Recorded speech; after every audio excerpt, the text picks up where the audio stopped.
तो सभी को जय श्री राम।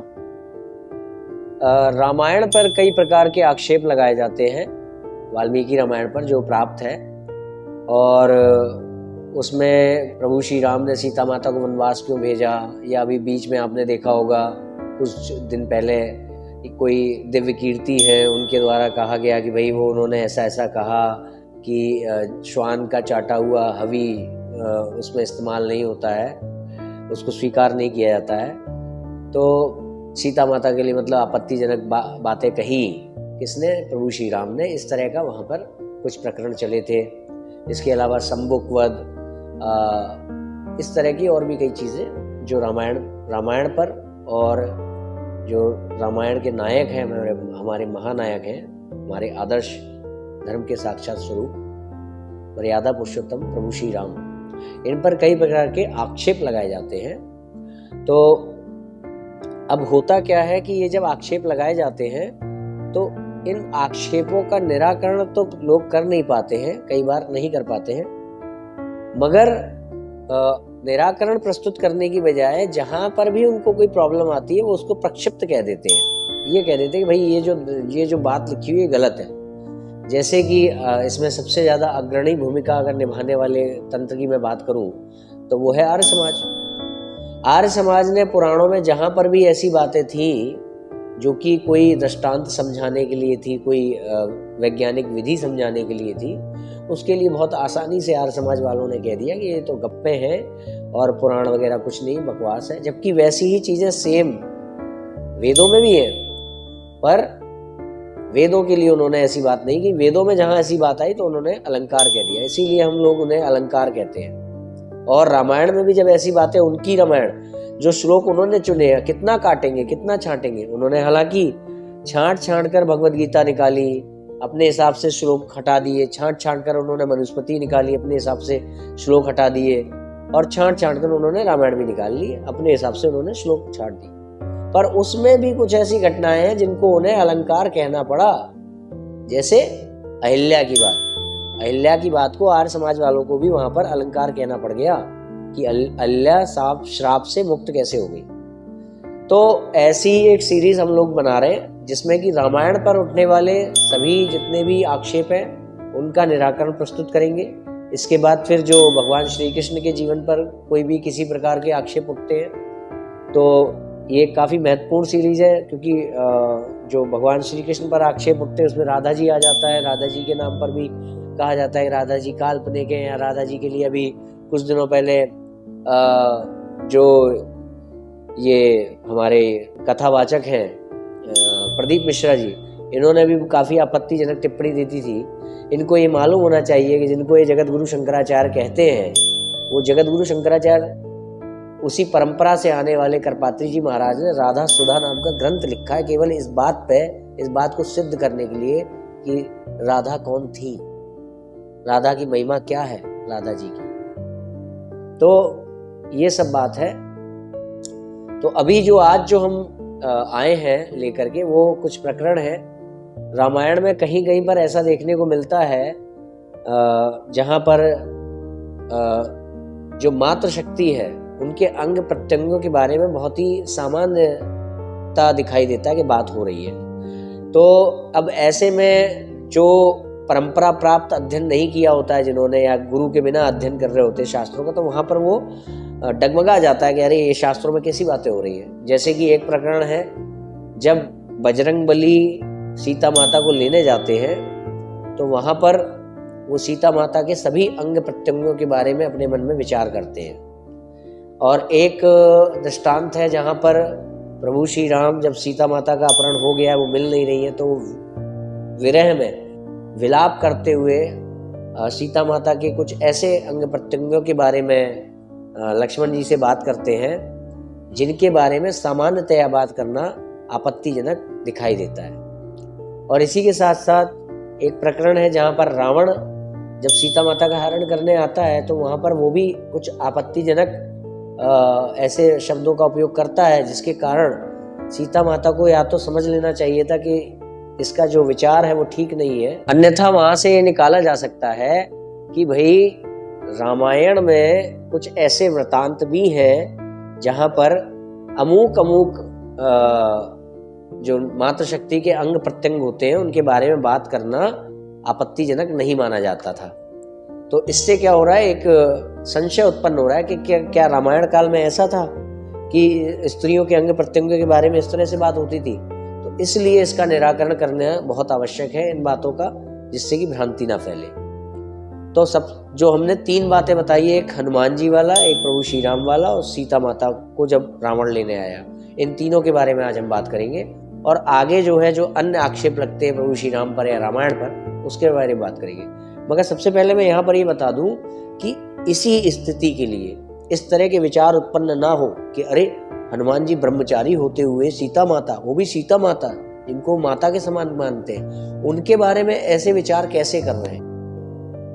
इन्हीं सब चीजों के लिए गुरु गीता में स्कंद पुराण का वो हिस्सा जो महेश्वर खंड में आता है, उमा पार्वती संवाद है, उसमें स्पष्ट लिखा हुआ है कि मनुष्य चाहे चारों वेद पढ़ ले, सारे पुराण पढ़ ले, सारे उपनिषद पढ़ ले, जब तब व्रत दान पुण्य कर्म तीर्थ यज्ञ सब कुछ व्यर्थ है यदि उसका कोई प्रामाणिक आचार्य गुरु नहीं है। तो क्यों कहा जाता है? क्योंकि जब वो अपने आप पढ़ेगा, जब उसको ऐसे दृष्टांत उसके सामने आएंगे तो वो उसकी अनास्था हो जाएगी, वो दिग्भ्रमित हो जाएगा। वहां पर ये भी लिखा हुआ है, ये सभी चीजें गुरु के बिना भ्रमित करने वाली है शास्त्र। तो इसीलिए कहा जाता है किसी प्रामाणिक आचार्य के सानिध्य में ही जाकर के आप अध्ययन करें, ऐसी स्थिति ना आए। क्योंकि आप खुद से पढ़ेंगे तो आप समझ नहीं पाएंगे और आप बन जाएंगे अलंकार समाजी। खुद से पढ़ेंगे समझ नहीं पाएंगे, आप अपना धर्म परिवर्तन करा लेंगे जाकर नायक के पास जाकर के। इसलिए गुरु के पास जाना आवश्यक होता है, ठीक है। और इसमें एक चीज और होती है कि हम ये भी नहीं कह सकते कि शास्त्र बहुत जटिल है, ऐसा क्यों बनाया, शास्त्रों को सीधे सीधे सरलता से नहीं लिख सकते थे। तो होता क्या है, यहाँ पर शास्त्र जटिल नहीं होते हैं, हम मिश्रित होते चले जाते हैं। आज की डेट में जो बात बिल्कुल शुद्धता से कही जा रही है, कल को क्या होगा, उस बात को कहते समय जिन शब्दों का उपयोग किया गया है उस शब्दों के आज एक अर्थ है, आने वाले समय में कई अर्थ हो जाएंगे। जब कई अर्थ हो जाएंगे और पता चला जो मूल अर्थ था वो तो प्रचलित है ही नहीं, जो प्रासंगिक हो जाएगा कोई दूसरा ही अर्थ। तो ऐसे में उस समय की जो भाषा होगी उस भाषा के अनुरूप, उस प्रासंगिक भाषा के अनुरूप जब इसका अर्थ किया जाएगा तो अर्थ का अनर्थ हो जाएगा। तो फिर उस समय के लोग कहेंगे कि सीधा सीधा नहीं कह सकते थे। तो भगवान ने अपनी बातें सदा सीधे सीधे कही हैं, हम लोग भ्रष्ट होते जा रहे हैं, है ना। जैसे भगवान ने तो कहा प्रतिमा नातस्य प्रतिमा अस्ति, मेरे समान नहीं है कोई प्रतिमान, मेरे जैसा मान नहीं है किसी का। मगर आज उसका मूल अर्थ प्रतिमान ना होकर के केवल मूर्ति रह गया, तो मेरी कोई मूर्ति नहीं है, ठीक है। तो अब हम बात करते हैं जो हमारा मूल विषय है, उस पर आ जाते हैं। सबसे पहला प्रकरण लेते हैं प्रभु श्री राम का, कि प्रभु श्री राम ने जब सीता माता का अपहरण हो गया तो उस समय अपने छोटे भाई से इस तरह की बातें की कि उसमें उन्होंने कहा कि उसके इस हिस्से का ये हो गया होगा, सीता के, उसको राक्षस ने खा लिया होगा। तो अब इससे ऐसा लगता है कि यहाँ से ये शिक्षा ली जा सकती है कि अगर आपत्ति पड़ जाए तो क्या अपने छोटे भाई से इस तरह की बातें करना उचित होता है। तो यहाँ पर इस तरह का जो क्वेश्चन है, मैंने अभी कुछ दिन पूर्व पूज्य गुरुदेव से भी किया था, तो पूज्य गुरुदेव ने जो बताया वो वीडियो तो हमने डाला ही हुआ है, पर उसको थोड़ा सा और अच्छी तरीके से जो व्याख्या है वो मैं करने के लिए यहाँ पे उपस्थित हुआ हूँ। तो सबसे पहले देखिए कि जो मान्य रामानुजाचार्य है, उन्होंने एक बात कही थी कि यदि आप द्वेषवश किसी को एक पिन भी चुभो दे, कांटा भी चुभो दे, तो वो भी हिंसा माना जाएगा। मगर यदि आप उसके हित करने के लिए उसका मांस भी काट लेंगे तो भी वो हिंसा नहीं माना जाएगा। अर्थात जब आपको कोई चांटा मार दे या छोटा मोटा थप्पड़ मार दे, घूंसा मार दे, तो आपके साथ उसने हिंसा कर दी।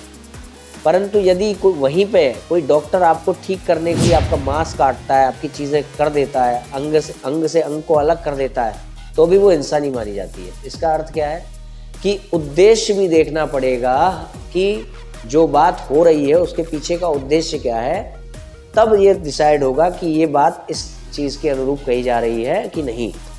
तो वहाँ पर क्योंकि भगवान श्री राम ये जानते हैं कि जो लक्ष्मण जी हैं उन्होंने सदा ही अपनी भाभी के चरण देखे हैं और भाभी में मातृत्व भाव को ढूंढा है।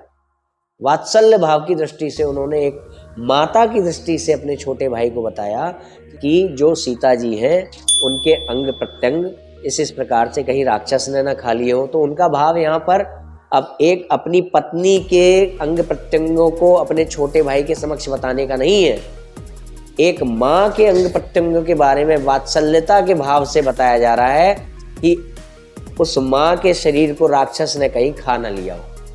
अब देखिए इस भाव की और पुष्टि हो जाती है। अगर आप देखें तो कामाख्या देवी में माँ के किस अंग की पूजा होती है। अब वहाँ पे जाने वाले जो लोग हैं, जो वहाँ पर कामाख्या माँ की पूजा करने जा रहे हैं, तो क्या वहाँ पर जाने वाले जो लोग हैं वो ऐसा कोई घृणित उद्देश्य लेकर के जाते हैं वहाँ पर पूजा करने? नहीं। इसका अर्थ क्या है कि उद्देश्य भी मैटर करता है कि हम क्या बात बोल रहे हैं और क्या नहीं बोल रहे हैं, और उससे फलीभूत होने वाला निर्णय क्या हो सकता है। तो पहली बात तो ये हो गई कि प्रभु श्री राम ने जो लक्ष्मण जी के समक्ष वो बात कही, वो सीता जी को मातृत्व के रूप में रख करके कही, ना कि अपनी पत्नी के रूप में रख करके कही। एक माँ के समान उनको वहाँ पर प्रस्तुत किया कि तेरी माँ के अंग प्रत्यंगों के साथ ऐसा ऐसा हो गया होगा। अब दूसरी बात आती है कि जो रावण है वो सीता माता के उन अंग प्रत्यंगों के बारे में बात कर रहा है जिन अंग प्रत्यंगों के बारे में बात करना आपत्तिजनक माना जाता है। तो ऐसे में सीता माता ने उसका विरोध क्यों नहीं किया, ये समझा क्यों नहीं कि ये गलत व्यक्ति है, तो मुझे इसको जो है इसके साथ वैसा व्यवहार नहीं करना चाहिए। क्योंकि सीता माता अकेली थी और उनको इस बात का भी डर था कि ये साधु कहीं कोई श्राप ना दे दे, तो इसलिए ऐसी स्थिति में एक नारी होने के नाते उन्होंने उसकी उन बातों को तब तक बर्दाश्त किया जब तक वो कर सकती थी। ये एक विषम परिस्थिति थी। तो विषम परिस्थिति में होने वाले जो घटनाक्रम है, उनसे प्राप्त होने वाले जो उदाहरण हैं, उनको हम अपने जीवन का आदर्श नहीं बना सकते। विषम परिस्थितियों में जो हुआ उसको सामान्य जीवन का उदाहरण नहीं बना सकते, कहने का तात्पर्य ये है। अब तीसरा और सबसे रोचक दृष्टांत जो है वो है हनुमान जी का सीता माता के शरीर का बारे में विचार करना। तो हनुमान जी, जो वाल्मीकि रामायण है उसके अनुसार हनुमान जी ने पहले सीता माता को कभी नहीं देखा था।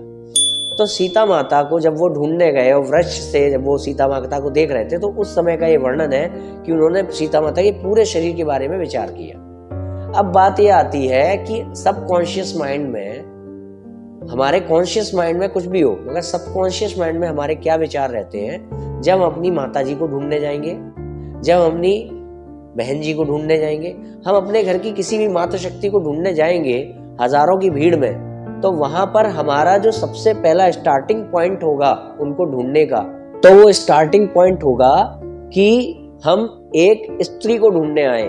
तो सबसे पहले हमें कैटेगराइज करना होगा कि पुरुषों का चेहरा हम नहीं देखेंगे, हम केवल स्त्रियों का चेहरा देखेंगे। अब स्त्रियों की पहचान कैसे होगी? स्त्रियों की पहचान उनके उन्हीं अंग प्रत्यंगों से होगी जिन अंग प्रत्यंगों के बारे में बात करना आपत्तिजनक है। मगर हमारे सबकॉन्शियस माइंड में हम बिना सोचे समझे अपने घर की जो मातृ शक्तियां होती हैं उनको हम ढूंढने लगेंगे कि भाई यहाँ पे एक स्त्री खड़ी है, यहाँ एक स्त्री खड़ी है, ये तो मेरी माँ नहीं है, यहाँ एक स्त्री खड़ी है, ये तो मेरी बहन नहीं है। ये हम कैसे डिसाइड कर रहे हैं कि वो एक स्त्री है? उसके शरीर की बनावट से। तो कुछ इसी तरह के दृष्टांत में हनुमान जी ने सीता माता के शरीर के बारे में सोचा था। तो वही वाली बात आ गई कि अगर द्वेषपूर्ण आप किसी के कांटा भी चुभो देंगे तो वो हिंसा कहलाएगी, मगर अगर आपका उद्देश्य सही है और वहां पर आप उसका मांस भी नोच रहे हैं तो तब भी वो हिंसा नहीं है। इसी प्रकार से यहाँ पर उद्देश्य अलग है बताने का, तो इसको हम ये नहीं मान सकते कि उन्होंने कोई गलत कार्य किया ये चीजें मन में सोच करके। क्योंकि जब भी कोई व्यक्ति अपने घर की मातृ शक्ति के बारे में, भले ही उसका संबंध ऐसा हो कि वो उसके उन अंग प्रत्यंगों के बारे में नहीं सोच सकता, नहीं विचार कर सकता, नहीं बात कर सकता, फिर भी उसे जब वो ढूंढने जाएगा तो भले ही हम सुपरफिशियल जो स्टेज होती है माइंड की उसमें ध्यान ना दें कि हमने इसके बारे में क्या क्या सोचा, मगर गहराई में हमने उसके उन अंगों के बारे में भी सोचा है। ये सर्वसिद्ध बात है। यही अंतर है वाल्मीकि रामायण और रामचरितमानस में। वाल्मीकि रामायण में नग्न सत्य लिखा हुआ है, जिसको अगर गुरु के सानिध्य में नहीं पढ़ा जाएगा तो पढ़ने वाला भटक भी सकता है। मगर वहीं दूसरी ओर रामचरितमानस में उसको इस ढंग से लिखा है तुलसीदास जी महाराज ने कि कोई बच्चा भी उसको अगर पढ़ेगा तो कम से कम भटकेगा नहीं। हो सकता है कि कुछ दृष्टांतों को वो समझ ना पाए, परंतु उसके मन में अनास्था नहीं उत्पन्न होगी। और इसीलिए पूज्य गुरुदेव भी जब धार्मिक अध्ययन प्रारंभ करना होता है किसी को, तो उसको वो सबसे पहले कहते हैं कि आप रामचरितमानस पढ़िए, वाल्मीकि रामायण नहीं, रामचरितमानस पढ़ने को कहते हैं गुरुदेव। अब जो इस तरह से गुरुओं के पास जाकर के हम समझने का प्रयास नहीं करते हैं, उसके बारे में ही महाभारत में लिखा हुआ है, और सीधे सीधे ये कह देते हैं कि भाई ये शास्त्र प्रक्षिप्त है, ये शास्त्र गलत है, ये ऐसा है, फला है, फला है, गुरुओं के पास तो जाना नहीं है क्योंकि परंपरा प्राप्त, तो वो सीधे प्रक्षिप्त कहने लगते। तो ऐसे ही लोगों के बारे में वहाँ महाभारत में लिखा हुआ है कि वो ढोंगी होते हैं, पाखंडी होते हैं, बहुत बुरा बुरा कहा गया है। तो आज के लिए बस इतना ही। फिर अभी जल्दी हम शंभुक वध और सीता माता के प्रत्याग के लिए तार्किक और प्रामाणिक वीडियो लेकर आएंगे। जय श्री राम।